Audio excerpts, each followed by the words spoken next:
When you built your first train network, did you use block signals anywhere in your loop? Are your trains modular or unique to your situation? How are they unique? Today, we will go over the first train set that I have ever made and or ever played with. Satisfactory continues to amaze me with its charm, and I am dedicated to building up this save as long as possible for experimentation, tips, and just connecting with you in general. Also, giveaway results are in, but we will get to that in a moment. I want to take a second to thank you all very much. I feel the best way I can show my appreciation to you is by gaming as hard as I can and producing quality content as much as I can. Let's get into it. Alright, giveaway results first and then we can get to trains. I am so excited to announce that commenter Racing Aces has won the giveaway. Congratulations! Thank you all so much for participating and your support. Racing Aces, as the rules outlined, email me at thefriedindustry@gmail.com to select your prize. Will commenter and supporter Racing Aces, the first winner of this awesome community's first giveaway ever, choose the LTI CNOU hover quad,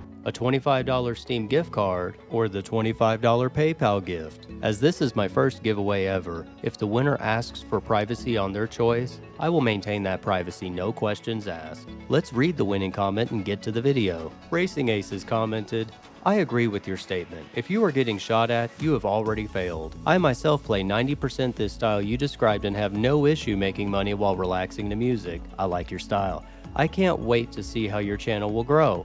Good luck, nice content, and I'll be watching." Thank you, Racing Aces, and congratulations. You are my first viewers. You told me what you wanted to see. You told me that you were interested in what I'm making. And the best way that you can stay connected to my tiny channel is to share your experiences so I know that what I am focusing on has people out there that are interested. The next channel giveaway won't be too far down the line. I have an idea for it, so please stay tuned. Alright, so getting to the train hub. I built it as I build everything else in games like this, with a modular mindset. If you are trying to maximize your playtime and balance your lifestyle, this is an excellent option that I have gone over in more depth in previous videos. I combine this with an organic, ad hoc approach and a commitment to a shape. But I keep using the term Megamodular, so let's talk about that for a second. What does Megamodular mean?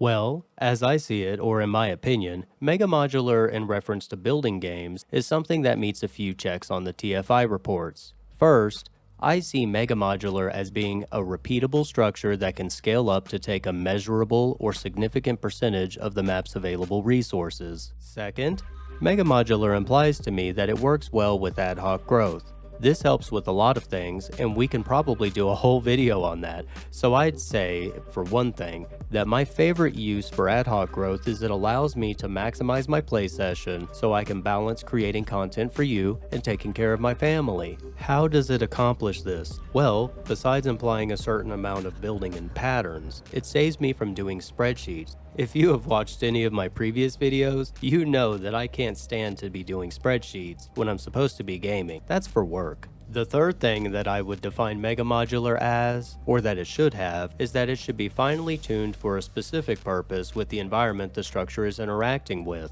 What this means to you and how far you go can vary. This can apply to dressing it up with a theme or look you are going for, and or could be simply that you choose to get the most throughput or have the shortest production time the surrounding environment around the resources has to offer. So there you have it, YouTube algorithm. Take this portion of the script and absorb it into your Atlas mainframe. If you have ever played No Man's Sky, you will definitely get that reference. Alright, now to the meat of today's video. Seriously, the timestamp says it all. Do you guys think that this is enough trains? I have these trains down by the claw, taking the output as fast as Mark V belts will allow, and filling up here, and it's then being transported to a buffer station up on the plateau over there. Heads up to anybody that hasn't seen the previous videos, this area is functional now, but nowhere near complete in terms of trim or paint. That's probably next on my list, so if you're still watching my video, thanks for sticking with me. As you can see down here, I have all of the output lines flowing from the Awesome Sync buffer overflow to the train stations. Currently,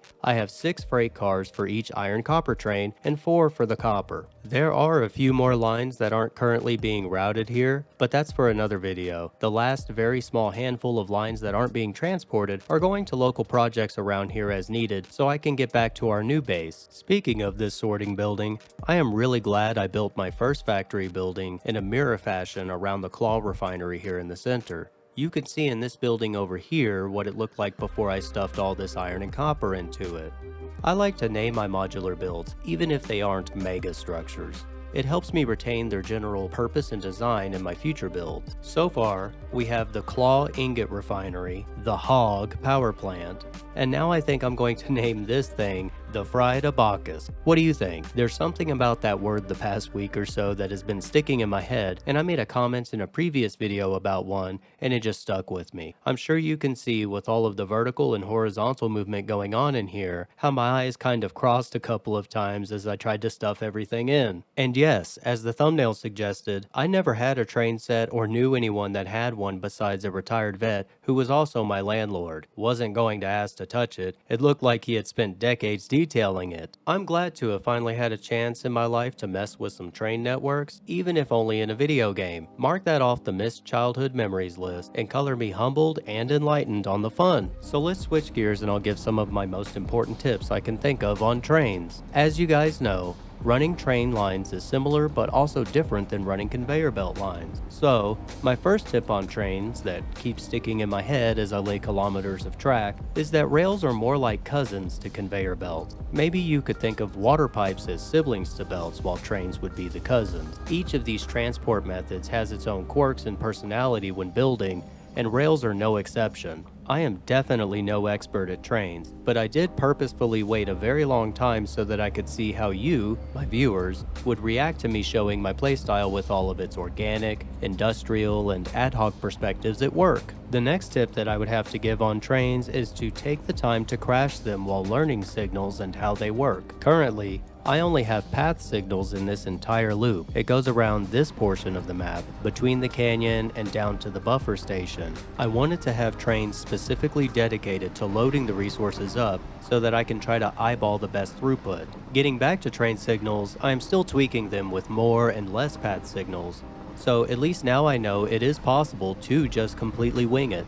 But I have been taking notes and I'm slowly becoming more comfortable with the signals in general. Finally, when it comes to trains, if there was one more thing I could share, a tip before you left this video, please don't leave, stick with me. I would recommend having raw belts leading to your trains and splitting your lines between multiple freight stations if you have higher tier belts. But I want a constant flow between the miners, Claw Refinery, the Abacus, and these trains once I start tapping these resources on the other sides of the map. Also, now would be a really good time for you to boop that like button. Can I say boop? Whatever, I'm rolling with it. Booping that like button really does help me analyze whether or not I am providing the type of content that you really want. Like the format of my videos, that would be a good example. In each video that I have done so far, I have been doing a concluding comments section where I ask for your feedback, go over what's next, and practice getting better at being informal with you while not boring you to death. Commit to it and get to it. I practice what I recommend. So, what do you think of my video format? Do you like the way I gave general information and thoughts on trains today versus raw numbers and raw footage of me building it? Would you like more detailed builds? Short format, long format, talk to me. Let me know in the comments down low. I'm currently creating a playlist for Satisfactory, which is focused on modular building, efficiency, and organic expansion. Some of you may have seen I did a Star Citizen video recently. I'm taking the same perspectives and small-scale industry and modular approaches to that content too, and was surprised to find that some of you play both Star Citizen and Satisfactory. That's about as far as I can stretch for now. I want to really focus on regular content that you came here for. If you haven't seen my other videos leading up to today's Train Hub, you will find that I have been working on this playlist for a long time. Even when the channel was in the early concept phase, I was building this. We can talk about that some more in the comments section if you have any questions on that. Or go watch the videos, that'd be great, thank you. Let's get to what's coming up next before we close for today, so I can get back to work for you.